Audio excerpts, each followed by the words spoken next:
Good afternoon everyone.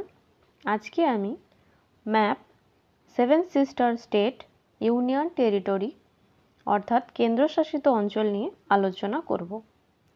प्रत्येक बारी map थेके एकटी कोश्चेन अवश्यई आसे।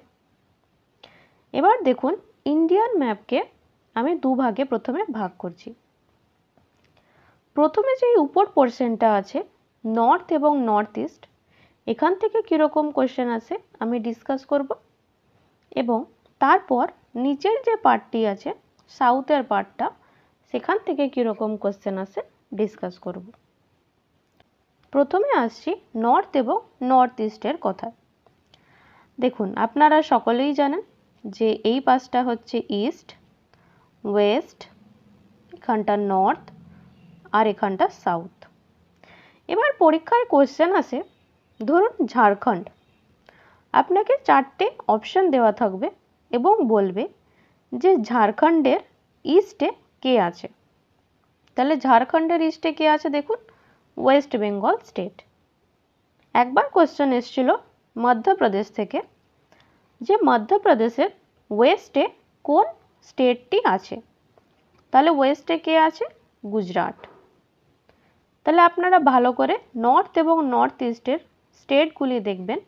এখান থেকে এভাবেই কোশ্চেন আসে, কোনো একটা স্টেটের নাম দিয়ে দেবে এবং তার উত্তরে কে আছে, দক্ষিণে কে আছে বা ইস্ট বা ওয়েস্ট পূর্ব এবং পশ্চিমে কে আছে সেখান থেকে প্রশ্ন আসে।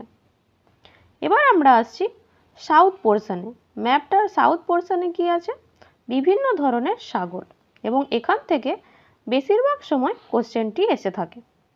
দেখুন তিনটি সাগর কি কি আছে 2024-এ এখান থেকে এসেছিল বে অফ বেঙ্গল বা বঙ্গোপসাগর, আর এপাশে কি আছে ওয়েস্টে আরাবিয়ান সি বা আরব সাগর এবং নিচে কি আছে ভারত মহাসাগর।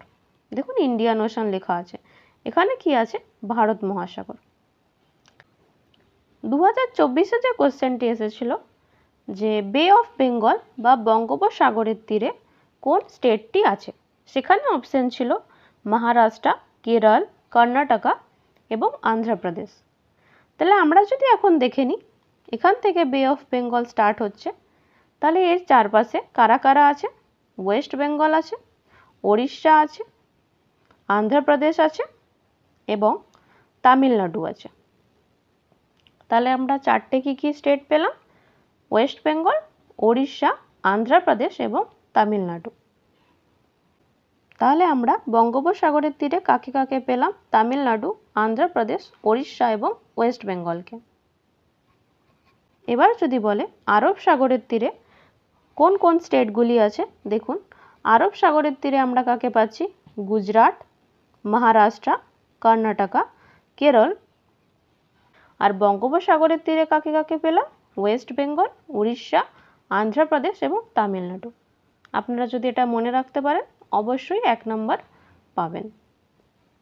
নেক্সট আমরা আরেকটি ইম্পর্টেন্ট টপিক পড়ব, সেটা হচ্ছে seven sister state. Seven sister state মানে হচ্ছে 7টি স্টেট যারা একসাথে 7 বোনের মতো থাকছে, তাই জন্য বলা হচ্ছে সেভেন সিস্টার স্টেট। সেই 7টা স্টেট কি কি, অরুণাচল প্রদেশ, আসাম, মেঘালয়, নাগাল্যান্ড, মণিপুর, ত্রিপুরা এবং মিজোরাম। দেখুন ভারতের ম্যাপের একদম এই দিকের পার্টটাতে। আমি আরেকবার এই ম্যাপটাতে দেখাচ্ছি সেভেন সিস্টার স্টেটকে। এখানে দেখুন দেখতে পাচ্ছেন অরুণাচল প্রদেশ, আসাম, মণিপুর, মিজোরাম, ত্রিপুরা, মেঘালয় অ্যান্ড নাগাল্যান্ড। তাহলে 7টা স্টেট আমরা পাচ্ছি অরুণাচল প্রদেশ, আসাম, মেঘালয়, ত্রিপুরা, মণিপুর, মিজোরাম অ্যান্ড নাগাল্যান্ড। আরেকটি ইম্পর্টেন্ট টপিক হলো ইউনিয়ন টেরিটরিজ বা কেন্দ্রশাসিত অঞ্চল। আমাদের মোট 28টি রাজ্য এবং 8টি কেন্দ্রশাসিত অঞ্চল। আগে 9টি কেন্দ্রশাসিত অঞ্চল ছিল, কারণ এখানে দেখুন দাদরা অ্যান্ড নগর হাভেলি অ্যান্ড দমন ও দিউ দুটো এখন একত্রে রয়েছে, আগে এই দুটো আলাদা ছিল এবং 9টি কেন্দ্রশাসিত অঞ্চল ছিল। এখন আমাদের 8টি কেন্দ্রশাসিত অঞ্চল। সেগুলি কি কি? Jammu and Kashmir, Chandigarh, Dadra and Nagar Haveli and Daman ও Diu, Lakshadweep, Puducherry, Andaman and Nicobar islands, Delhi and Ladakh. তাহলে এই টোটাল 8টি ইউনিয়ন টেরিটরিজ বা কেন্দ্রশাসিত অঞ্চল রয়েছে। আপনাদের যদি আরও কোনো প্রশ্ন থেকে থাকে অবশ্যই কমেন্ট করবেন। Thank you everyone.